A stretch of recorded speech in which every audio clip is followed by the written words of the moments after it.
Kalau menurut gua nih ya, berarti kalau menurut gua kan ya terserah gua ya mau salah di hadapan publik atau benar di hadapan publik itu kan menurut gua karena kita bebas untuk beropini, that's right. Kalau menurut gua sih kayaknya beliau itu ada keinginan, tapi berat di Bismillahirrahmanirrahim. Assalamualaikum warahmatullahi wabarakatuh. Halo teman-teman semuanya, kembali lagi di channelnya Nita, tapi saya hostnya. Emang channel nggak jelas ini, nyuruh-nyuruh orang. Ya gitu. Oke, kita lanjut lagi. Tadi part 1 kita bahas perjalanan ibunya Nita masuk Islam. Jadi ibunya Nita ini sebelumnya udah Islam, kemudian murtad, kemudian mu'alaf lagi, dan tadi sudah dibahas. Nah, tadi sampai cerita di mana tanggapan ayah.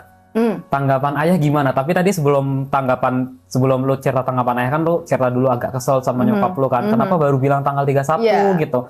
Kenapa nggak dari tanggal 6? Padahal mualafnya kan tanggal 6. Nah, kenapa gitu? Nah, tadi cerita sampai mana? Sampai dapur tadi. Iya. Kenapa di dapur tadi?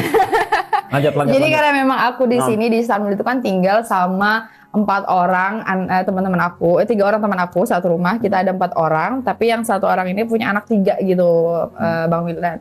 Jadi aku benar-benar dekat banget sama semua teman di rumah aku, sampai aku teriak karena aku awalnya nggak percaya juga karena ibu aku coba bilang ya aku udah masuk Islam, kayak nggak percaya sampai akhirnya ibu aku ngirimin aku sertifikat mualaf dia gitu dari MUI kota di dekat rumah aku tuh, dari Majelis Ulama Indonesianya. Nah, aku teriak ke dapur, aku peluk namanya temen aku itu Mbak Nina, terus Anggi juga jadinya keluar dari kamar dan ikut terharu. Kita semuanya jadi kayak automatically itu nangis gitu, terharu gitu. Nah, seketika tuh gue belum sadar kalau tanggalnya itu tanggal 6 Maret. Akhirnya gue perbesar lah ya kan, kapan tanggalnya, kan ada ya tanggalnya di situ. Nah, tanggalnya 6 Maret. Terus gue tanya dong sama ibu gue, kenapa baru ngasihnya sekarang gitu, kasih taunya sekarang gitu kan. Terus iya kayak, tapi mama kasih tahu loh sama si X gitu kan.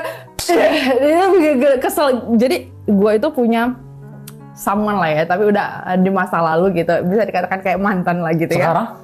Ya mantan. Ya bisa jadi kebalikan juga kan. Saya sih masih mendoakan dia ya. Yang dulu, yang abang-abang Palembang. Jangan disepil loh. Ya Palembang, kemudian Palembang tinggal cari aja. Enggak. Lanjut. Boleh doa nggak yang sih? terbaik. Boleh nggak? Oh, doa yang terbaik. Ya. Pilihan manusia itu bisa salah. Ya betul. Tapi pilihan Allah itu nggak perlu salah. Lanjut. Jadi intinya itu adalah ibu gue itu emang gue emang typically cewek yang selalu cerita ke keluarga gue, terutama tuh ibu gue kalau ada yang deket sama gue. Nah, gue cerita, dan karena si beliau ini sudah pernah datang ke rumah gitu kan, dan udah dekat sama ibu lah istilahnya, punya nomornya.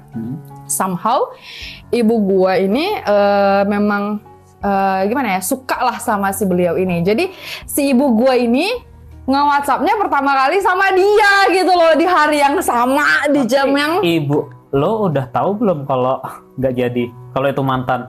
Udah sih, cuman kayaknya beliau tuh masih berharap. Bukan berharap sih, dia cuman bilang ke gue kalau bisa cobalah kamu itu jangan terlalu pemilih, kamu itu jangan terlalu banyak maunya gitu. Benar, emang dia kayak gitu, emang nggak jelas orangnya. Jadi ibu gue tuh kayak, ibu gue tahu kalau gue tuh orangnya emang keras kepala gitu. Jadi dia tuh bilang ke gue kayak, cobalah kamu tuh ngalah, jangan keras kepala, kamu mau cari yang gimana sih lagi, bla bla bla. Dia tuh udah baik, bla bla bla, gitulah ibu gue tuh bilang. Nah, akhirnya gue kesel lah, kenapa ibu malah ngasih tahu dia duluan gitu.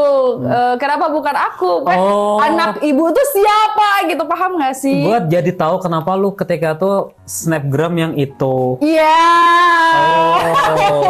Gue mau apa ya? Mau komen kayaknya tapi satu rumah nih ngegibahin itu nggak sih? Enggak ada yang peduli kita. Alah, peduli kok. Berang-berang ngomong Dia kok. doang yang peduli. Terus ini Nita kenapa ini orang ini? Nah ini di belakang kamera tuh pada ribut semua. pada hahaha, bener tuh, ngapain lagi Nita itu? Tuh ketawa semuanya di belakang kamera tuh. Nah gitu. Jadi sebenarnya gimana ya? Gue kesel, tapi dalam hati juga kayak, ya Allah, ibu gue segitunya ya berarti sama doi gitu. Maksudnya kayak doi itu udah dianggap kayak anak beliau, karena emang ibu gue nggak punya anak laki kan, kita semua perempuan. Jadi emang mungkin udah sayang sama beliau tuh kayak anaknya gitu loh. Jadi sampai gue tuh bilang kayak, ya ampun, dalam hati, bro gitu, ibu lu tuh udah dapet hati ibu gua gitu, tapi sayangnya tuh kita bagaikan siang dan malam gitu loh, yang akan berada di jalurnya masing-masing gitu. But ya kita nggak tahu ya, kata teman Allah ya. Siang dan malam. Karena Kenapa perumpamannya itu ya? ya karena siang dan malam itu kan mereka tuh berjalan di waktunya masing-masing, nggak akan bisa ketemu satu sama lain gitu loh, paham nggak? Jadi Lanjut, siang nggak akan peduli. ada siang. Lanjut. Nah kayak gitu, intinya kayak gitu. Gue sedikit keselnya sama ibu gue tuh kayak gitu. Kenapa yang dikasih tahu tuh orang lain bukan gue gitu? Gue anaknya gitu kan. Kenapa kayak gitu? Gue tanya juga sama ibu, Terus kenapa apa dikasih jawabannya? taunya dia gitu? Ayo apa jawabannya? Ketawa doang ibu gue, makin kesel gak gue? Berarti lu nggak dianggap anak? Jangan gitu sedih dong. banget. Jadi gue udah tuh, kenapa mak? Ya nggak apa-apa lah, gitu-gitu aja dia. Itu kayak, aku sampai ngomong ke dia kayak, udah lama gitu, jangan lagi di WhatsApp orangnya, nanti orangnya mikir aku nyuruh-nyuruh mama gitu kan. Kan kita juga kayak gimana gitu ya. Tapi sampai sekarang masih WhatsAppan? Nggak ada, blokir-blokiran kan. Kayak gitu dibilang dewasa ya? Enggak, sebenarnya beliau yang blokir gua. Kalau gua tuh nggak pernah blokir orang. I see. Ya udah dia blokir gua, kata dia mau menjauh, dan gua pun sebagai perempuan tuh harga diri dong ya kalau harus ngajar terus-terusan. Dan gue sih prinsipnya gini, lebih baik membohongi hati sendiri gitu. Saat gue rindu, ya gue coba nggak rindu Guys. demi bahagianya yang tak membutuhkanku. Kita dari cerita ibunya mualaf sampai cerita hal yang nggak penting kayak gini kan, ini di skip aja sih. Enggak, ini serius. Guys, bukankah katanya memang kalau kita mencintai orang dengan sungguh-sungguh, makanya let it go. Kalau itu kembali ke kita, maka itu akan menjadi takdir kita. Tapi kalau itu nggak kembali, maka itu tidak akan pernah jadi takdir kita. Maka dari itu berdoalah yang terbaik. Amin. Kita itu nggak boleh mencintai seseorang karena fisik atau karena lainnya. Kita harus Of course, I didn't falling in love with someone with Yep, anything. exactly. Yes. Kita harus cinta seseorang itu karena Allah. Allah akan mengirimkan seseorang supaya kita bisa mengaguminya. Amin. Seperti itu. Amin. Honestly, setelah selesai dari beliau ini, ada 4 orang yang datang ke gua. Nih jadinya Dari berbagai. Nggak, bentar dulu sebelum ke sini. Soalnya ini bersangkut paut sama masih banyak dan ini pertanyaannya. tuh bersangkut sama tanggapan ayah gua nantinya, luntunnya. Lanjut. Oke. 4 orang ini dari latar belakang yang berbeda. Yang gue tuh berpikir gue akan easily kalau mau cari siapapun gitu ya. Tapi setelah gue selesai sama beliau ini, sama Do ini, gue nggak tahu kenapa ya, kayak males gitu. Kenal sama orang baru tuh kayak yang udah gitu. Ya makanya sebenarnya bukan malas kenal orang baru. Kita itu kan nggak tahu ya. Pilihan kita tuh kan nggak salah. Balik lagi. Sebenarnya statement kita berdoa yang terbaik itu tuh statement yang mudah dipahami, tapi susah untuk dilakukan. Yes. Karena kadang-kadang itu kita terlalu skeptis dengan apa yang kita harapkan. Betul. Terlalu berambisi. Betul. Dan Betul. terlalu idealis juga, dan itu nggak boleh. Jadi ketika kita sudah berdoa yang terbaik kepada Allah, ya udah kita ikhlas. Ya betul. Akhirnya, kalau lu nanya apa tanggapan ayah gue tentang ibu gue yang kembali, sedihnya gue itu di sini sebenarnya. Jadi ibu tuh ngasih tahu ke ayah, tapi nggak nunjukin surat sertifikatnya itu loh. Cuman ngasih tahu kayak, aku udah ini loh katanya, aku udah balik loh, atau gimana lah bahasa mereka, nggak tahu, gue kan di sana ya. Tapi intinya ibu itu bilang katanya dia udah ngasih tahu ayah. Nah, tapi di sini ayah gue itu ngiranya tuh cuman kayak bercanda ini. Ya, ayah aku bilang ya udah terserah kau lah di situ gitu. Ya. Nah masalahnya adalah aku nggak mengurusinnya ke situ, dan aku nggak ikut campur dengan permasalahan karena I believe that's their personal, ya kan, private, their privacy gitu. Sampai sekarang? Ya aku nggak tipe yang mencampuri urusan orang tua aku sih. Kalau yang hal-hal kayak gitu aku nggak ikut campur. Tapi kalau misalnya ayahku sampai ada kekerasan ke ibu aku, wah aku yang pertama kali akan pasang badan gitu. Aku sama ayahku tuh pernah loh sampai tinju-tinjuan, saking nggak ada anak laki-lakinya. Aku nih ditempa kayak anak laki-laki gitu. Jadi aku berani kalau untuk ngebela ibu aku kalau untuk kesana. Tapi selama masih adem aja aman. Tapi yang sekarang jadi concern aku sebenarnya Bang bukan masalah bapak. Kalau bapak tuh kayaknya udah kayak gimana ya? Ya udahlah terserah kalian aja di situ mau gimana. Karena dia pun melihat hasil dari aku menjadi muslim, adikku menjadi muslim, kami tetap sayang sama beliau gitu. Saya setiap pulang itu bawa oleh-oleh ke ayah. Aku nggak pernah lupa sama ayahku. Aku pulang dari manapun pasti aku beliin sesuatu, baju kah apakah gitu. Dan itu dipakai. Memang di depan aku tuh nggak pernah dia muji aku tuh. Wah, kami kalau pulang nih, aku pasti nangis karena ayah aku tuh tipe yang nyenggak di depan gitu. Tapi di belakang aku dibangga-banggain gitu. Jadi dia, aku nanti pas pulang ada coklat yang aku bawa gitu atau makanan yang aku bawa, nanti dia cerita tuh ke temannya, ini loh dari anakku yang dari Turki, gini. Tapi kalau di depan aku dia bilang, apalah itu, boros kau, ngabisin uang kau, itu kan bikin sesek ya, maksudnya kayak kita tuh udah ngelebihin uang buat beli ini, tapi sampai di sana tuh diomongin kayak gitu kan, seketika tuh sedih gitu. Tapi begitulah cara ayah tuh menimpa aku tuh supaya aku tuh keras gitu. Makanya aku di luar tuh jarang nangis sebenarnya. Kalau orang tuh susah bikin aku nangis, tapi aku kalau disenggak sekali aja sama ayahku, aku tuh nangis pasti. Karena ya gitu, dia tuh nggak pernah memuji di depan supaya kita strong di luar. Ayah tuh selalu bilang kayak gitu ke aku.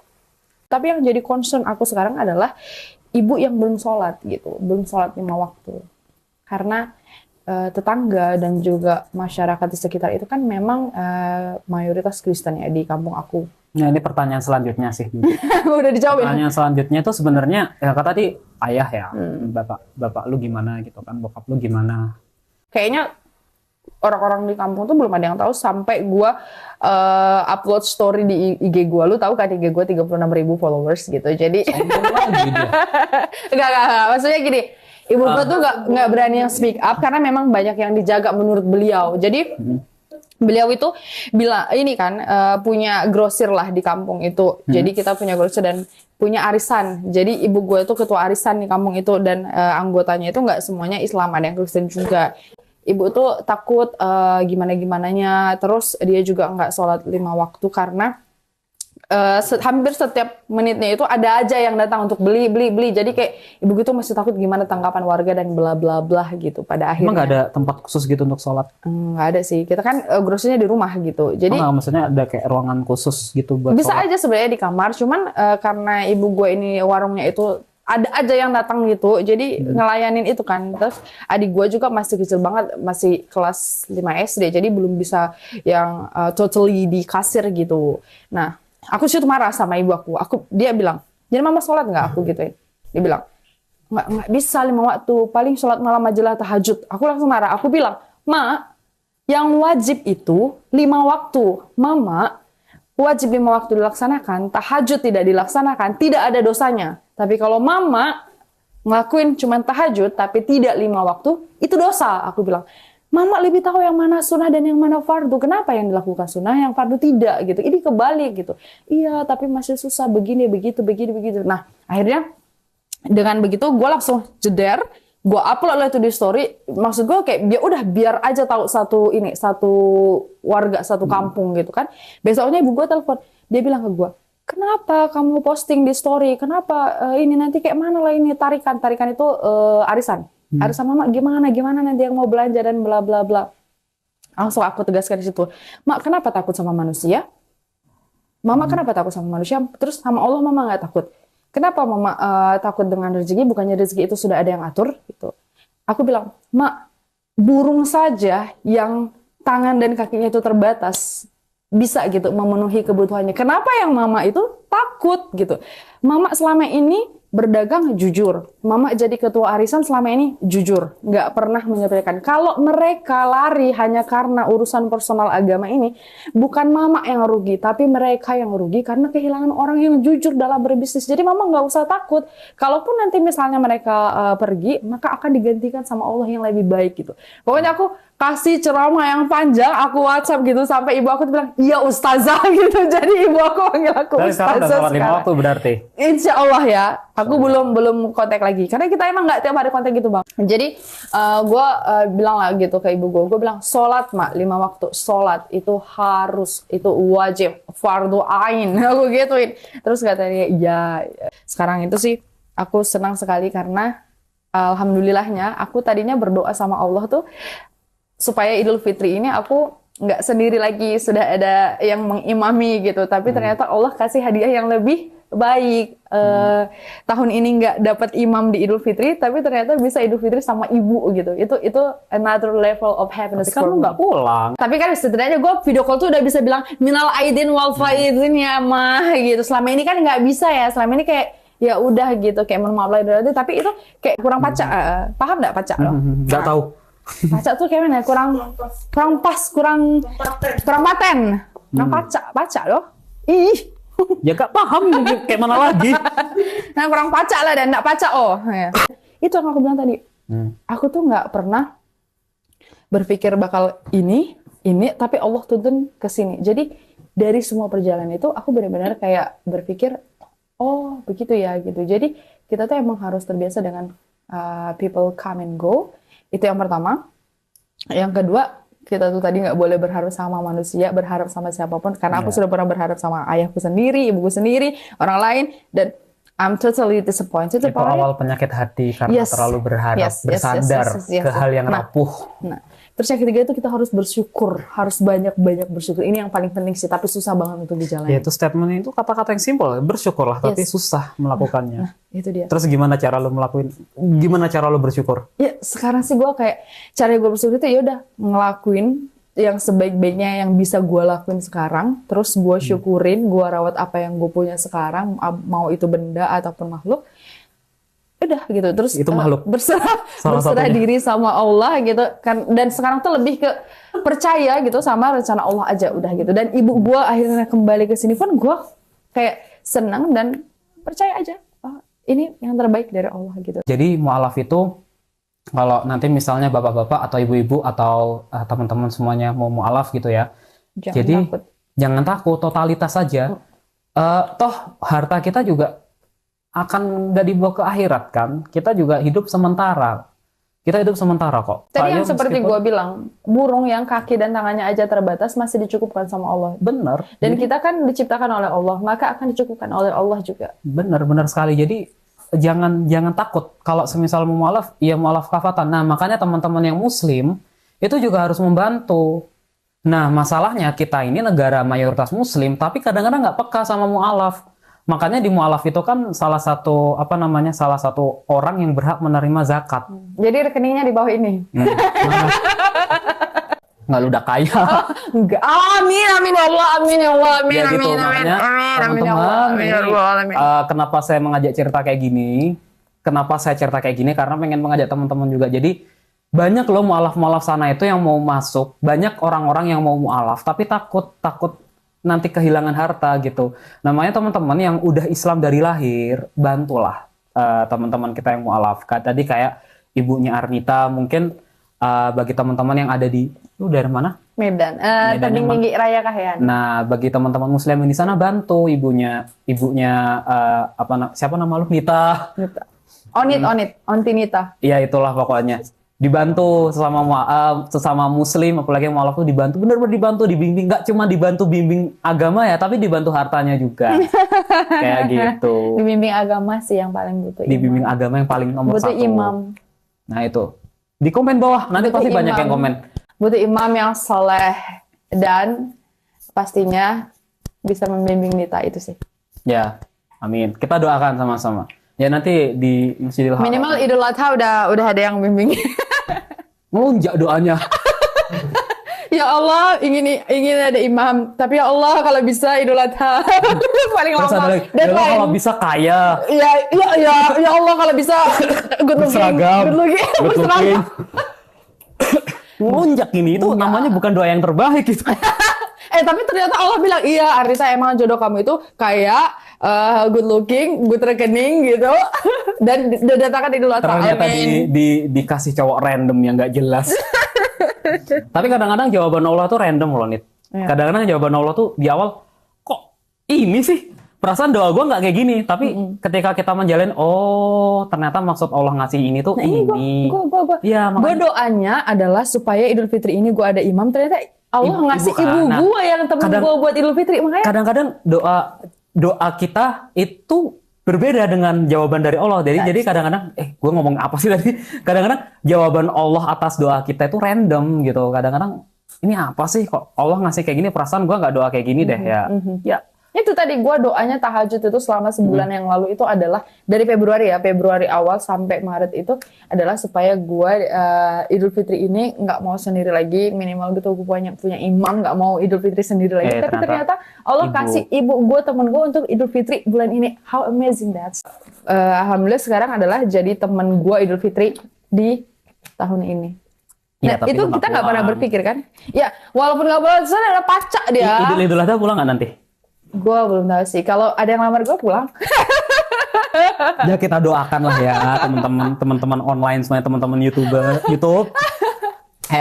Gitu. Tadi berarti sebenarnya antara masih udah dan enggak sih kejawab apa enggak. Jadi kalau warga tadi kan oke ya, udah ya. Kalau tanggapan, oh iya sama satu lagi, kan tadi ayah. Gimana kalau tanggapan adik-adik? Adik-adik lu kan masih ada yang belum mualaf tuh. Insya Allah adik gue yang nomor 3 itu, ini kan dia masuk kuliah ya. Insya Allah dia juga, insya Allah. Serius? Insya Allah. Lu udah ngomong ke lu? Gue tipikal yang adik-adik gue tuh cuma ngechat gue, cuma minta uang. Sama kayak adik gue. Tuh adik gue tuh suka banget, bang, iPhone baru nih. Adik gue emang tipikalnya gitu. Mereka nggak terlalu ceritain tentang personally. Tapi kalau memang sudah cerita, berarti the problem is really urgent gitu. Jadi adik gue nomor 3 ini pernah ngirim gue foto pakai hijab ya. Terus gue udah ngerti, nggak usah harus dipanjang lebarin. Pokoknya dia ngirimnya hijab tak gitu, foto, nggak ada kata-kata apapun. Cantik kan, gitu dong. Terus gue bilang, insya Allah. Terus ketawa dong. Udah, gue tuh nggak pernah yang chat-chatan gitu. Kita sama sekali nggak punya grup keluarga. Wow. Ayah gue di 2023 mungkin satu-satunya orang di dunia ini nggak punya handphone. Banyak kali yang nggak punya handphone. Dia nggak punya handphone sama sekali, maksudnya tulirut pun nggak ada. Banyak yang kayak gitu nih. Tapi bukan karena beliau nggak sanggup, karena dia nggak mau. Nah, kalau itu mungkin baru satu di dunia. Karena tahu gak kenapa bilang, aku untuk apa berhandphone? Orang aku petani kok. Terus untuk anak-anakku, ya anak-anakku sudah tahu mereka apa yang terbaik, apa yang harus dilakukan dan yang tidak dilakukan. Jadi kita tuh di keluarga aku melakukan sesuatu itu takut karena emang kita dikasih tanggung jawab yang penuh. Jadi nggak dilarang, nggak diiniin, tapi kayak ya udah kalau kamu ngelakuin kesalahan berarti kamu kan yang rugi. Jadi lebih ketakut ngelakuin salah tuh karena itu. Tak paham nggak? Jadi ada kan anak yang takut karena larangan orang tua. Kalau kita takut karena emang kita sendiri yang nanggung. Jadi kita nggak macam-macam gitu loh. Jadi dia nggak perlu kontrol harus punya WhatsApp dan bla bla bla nggak. Ya tapi katanya adik lo yang paling gede udah nikah ya? Adik gue paling gede, maksudnya adik nomor 2. Iya, adik nomor 2 itu loh. Belum nikah, tapi kayaknya gue bakal dilangkahin sih. Kayak, makanya cepet dong jodoh aku. Ih, kamu gimana sih? Iya, nanti lihat aja komen-komen. Nanti tinggal disortir lah komen-komen. Sayangnya di YouTube tuh nggak ada sortir komentator paling ganteng ya. Harusnya YouTube. Adanya backpacker ganteng, bukan komentator paling ganteng. Backpacker ganteng. Ada. Siapa itu di channel YouTube? Apa namanya di komen YouTube lo? Enggak, channel YouTube ada backpacker ganteng. Kok gue nggak diundang di backpacker ganteng? Emang siapa? Ya itu dia. Masalah gue bukan ganteng sih. Lanjut. Nah kayak gitu. Nah kalau adik berarti intinya kalau adik malah mungkin ada yang biasa aja. Kalau adik nomor gitu. 2 itu tipikal yang bodo amatan. Padahal udah muslim ya? Udah muslim. Dia tipikal yang memang selama orang lain itu tidak mengganggu hidup dia tidak akan komentar. Tipikal yang introvert parah. Maka dia pun diundang beberapa kali sama Mas Sigit, dia nggak mau. Why? Dia nggak mau. Dia bilang, this is my life, this is my story. I just keep it in my own. Dia beda banget sama gue. Kita 180 derajat. Kalau gue kan emang riweh, ribut, rese, dan ekspresif gitu ya, ekstrovert banget kalau gue. Kalau dia introvert banget, parah. Jadi dia sama gue kakaknya sendiri aja dia nggak terbuka. Dia cuma cerita ke gue sekali tuh waktu dia sakit, kedua waktu dia butuh uang, ketiga waktu kemarin pas mau lulus butuh uang buat skripsi. Udah, itu doang. Cuman itu ceritanya. Yang lainnya cuman nggak ada tuh yang kayak gimana kabarmu bla bla bla, nggak ada. Tapi adik lu kan masih ada yang di rumah kan, masih ada yang tinggal sama yang paling kecil. Kalau yang nomor 3 udah ngerantau. Nah itu gimana tuh yang pendapat adik yang paling kecil? Ya paling kecil tuh masih anak-anak, gue belum bisa nanya pendapat dia gimana lah. Oke, berarti kayaknya dia bakal ikut-ikut ibu aja sih, gue 100% yakin itu karena anak kecil. Ini mungkin yang jadi pertanyaan kita semua ya. Kalau semisal satu keluarga lu udah muslim, insya Allah, kecuali ayah, apa yang akan menurut lu, apa yang akan dilakukan ayah lu? Aku nggak tahu apa yang akan dilakukan ayah, tapi for me, for sure itu adalah mendoakan ayah selalu. Tapi aku tidak akan pernah memaksa ayah untuk, ayah login lah karena kami udah semuanya gitu. Enggak kan. Aku akan tetap menunjukkan ke ayah kalau Islam itu tetap baik, walaupun kita berbeda, aku tetap anak ayah gitu. Dan silahkan ayah gitu, ayah mau tetap di Kristen, tapi aku akan selalu mendoakan ayah. Kan kalau mendoakan kan nggak salah gitu ya. Malah Tapi harus kan sebagai anak. Tapi kalau untuk memaksa aku enggak. Karena aku menghormati beliau juga sebagai ayahku dan juga sebagai pengurus gereja sebelumnya begitu. Dan kalaupun pada akhirnya beliau harus seperti pamannya Rasulullah, tidak ini, tapi nauzubillah min dzalik ya. Aku tidak bisa berbuat apa-apa. Yang paling aku sedih, paling aku cuma sedih gitu loh. Paham nggak maksudnya? Jadi aku nggak akan bisa bilang ketika ayah nanti apa, ayo dong sadar dulu. Enggak. Aku hanya akan mendoakan beliau. Tapi aku nggak bisa ngasih tanggapan apa yang akan dilakukan ayah kalau kami semuanya bakal login nanti suatu hari nanti. Aku nggak tahu. We don't know, we never know. Sejak kapan sih ada istilah login gitu? Sejak masih gitu ya, masih gitu ya bikin login. Nggak tahu ya kok. Sekarang kata-kata mualaf itu login ya. Login, murtad, logout, kayak lebih sopan aja gitu ya. Iya. Tapi somehow lu juga berharap banget gitu ya buat of course, ayah for masuk sure. Muslim gitu. For sure. Oke. Jadi sebenarnya ini udah kejawab semuanya. Tadi yang terakhir kan apakah ayah dan adik? Oh ya, mungkin ini pertanyaan yang mungkin terakhir atau mungkin nanti bisa nambah-nambah lagi sih. Menurut lu, kira-kira ayah lu tuh ada keinginan nggak masuk Islam? Kalau menurut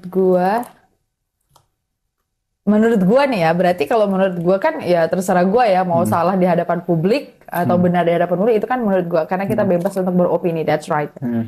Kalau menurut gua sih kayaknya beliau itu ada keinginan, tapi berat di sanksi sosial. What is that? Sanksi sosial karena seperti pendeta. Bukan pendeta, dia tuh bukan pendeta, tapi dia tuh pengurus gereja. Ya ibaratnya tuh kayak khotib, dia tuh yang berdakwah, yang bercerita di gereja. Sanksinya apa nih? Ya sanksi moral sih, sanksi moral, Lebih ke moral sosial, aja, kan? iya begitu. Ya kadang-kadang Karena mualaf. riwayat mereka dari nenek gue juga dulunya pengurus gereja, terus ayah juga pengurus gereja gitu. Oh, beratnya di situ ya. Ya ibu gue login aja tuh nggak ada maksa, gue nggak pernah maksa. Adik gue yang nomor 2 aja yang gue sekolahin di Bogor itu nggak pernah gue paksa. Dia pada saat bulan pertama dan kedua itu sekolah di SMA IT. Itu gue masukin di SMA IT bukan karena biar gue bertujuan dia masuk SMA IT? Jadi posisinya dia Di Bogor. Di Bogor. Ha-ha. Jadi posisinya dia kan tidak masuk di sekolah favorit yang gue masuk waktu SMA. Akhirnya kan ayah gue nggak mau nyekolahin di sekolah sana. Jadi ayah gue tuh emang udah ngomong kalau mau sekolah tuh ya beasiswa gitu. Bukan karena kita nggak mampu, tapi emang ayah tuh sekeras itu ngedidik. Dia menyamakan semua anaknya harus pintar kayak gue gitu. Karena patokannya tuh gue. Sedangkan pinter ya? Gue pinter banget. IPK berapa? Dan selalu di atas. IPK S1 berapa? IPK S1 itu beda cerita. Karena gue menyekolahkan adik gue. It's a simple question. Just mention it. Under 3. Beneran? Yes, under 3. Tapi perasaan lu S2 pinter-pinter aja deh. Nah guys, gue tuh pintar tapi tidak diasah. Enggak, serius guys. Aku adalah salah satu produk yang membuktikan bahwa IPK di bawah 3 itu bisa untuk kuliah di luar negeri dan dapat beasiswa. So, untuk semua teman-teman yang IPK-nya di bawah 3, jangan insecure. Ini produknya. Nggak penting IPK tuh. Isn't it? Yeah, the GPA is not important. Tuh, Meka dengerin. But networking is important. IPK nggak penting, Meka. Jadi kalau lu malas kuliah nggak apa-apa. Ini ayahnya Meka ngelihat nanti dimarahin aku nanti. Iya. Jadi Meka, it's not really important what do you know, but who do you know.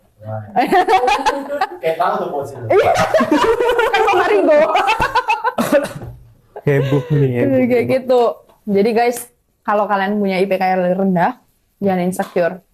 Bisa semuanya, insya Allah. Itu tadi gue bilang lagi-lagi rencana Allah tuh di luar nalar manusia. Nah, tapi ini perlu digarisbawahi, bukan berarti IPK nggak penting terus kalian malas-malasan kuliah. Yes. Itu goblok juga kalian kalau kayak gitu. Gue IPK rendah, tapi gue punya banyak sertifikat kompetensi. Itu sih. Terus gue sering ikut lomba. kalau ada teman-teman yang nggak apa-apa IPK nggak penting, tapi kalian malas nggak pernah ngerjain tugas, Yes. itu beda cerita. Beda-beda. Beda cerita ya. Gue udah sadar IPK gue rendah, tapi gue cari opportunity yang lain, yang sering ikut volunteer, conference, terus networking gue di pemerintahan itu kuat. Gue di pemerintahan Kabupaten Bogor networkingnya lumayan. Terus jadi networkingnya bukan berarti maksudnya main sogok nyogok orang dalam, bukan. Tapi kalau kita kuliah di luar negeri itu kan butuh referensi letter. Iya, kayak kita show up skill kita kan. Iya, dan Ya, cuma kita show up doang. butuh surat rekomendasi, Bang. Nah, surat rekomendasi ini yang tadi gue minta dari Bapak ini sebagai pejabat ini. Jadi kan universitas itu ngeliat, oh ternyata dia direkomendasikan oleh orang dari sini loh, dari pemerintahan ini loh, dari fondasi ini loh, dari corporate ini loh. Jadi itu kan suatu nilai plus juga gitu. Dan ada sertifikat TOEFL juga gitu. Jadi tadi gue waktu submit di Istanbul Uni, karena gue bukan pakai agency kan, gue kan mandiri gitu, maaf ya, nggak kayak ya kan pakai agency. Oh iya. Nggak tahu cerita gue aja. Gue sertifikatnya tuh banyak yang gue apply, submit gitu. Makanya gue dari berapa yang ikut tes tuh, kan cuma 30 yang diambil EMIM. Maksudnya jalur tes. Ternyata beda jalur kita tuh. Kalau kalian tuh memang ada kuota agency. Kalau gue ternyata jalur tes. Nah dari jalur tes itu beribu orang yang mendaftar, cuma 30 yang diambil, gue ranking 13. Jadi itu tadi. IPK bukan segalanya kalau di luar negeri. Yaps. Yang penting itu how we make money after graduation. Yes, Isn't it? Gitu lah. yes. And then MBA is the answer. Exactly, right? Ya kayak gitu sih sebenarnya, Bang. I think we are good. We are good? Udah nggak ada pertanyaan lagi. Ya. Oke, teman-teman, kayaknya pertanyaan sudah terjawab. Mungkin nanti kalau teman-teman ada pertanyaan boleh di komen YouTube aja. Pertanyaan sudah terjawab semuanya yang benar-benar. Kalau pribadi saya kan saya tuh penasaran banget apa yang memotivasi ibu kok mau masuk Islam. Oh, ternyata emang Kayaknya harus telepon ibu kalau untuk tanya itu. Harus undang ibu ke Bajelar. Ya besok kita beli saham Turkish Airline ya. Enggak, harus undang ibu ke Medan. Ah. Bajelar Medan. Dosen kita kan ada yang di Turkish Airline itu. Besok kedua, bagaimana pendapat ayahnya Nita tentang mualafnya ibunya Nita? Ternyata ya emang berat banget ya. Jadi mungkin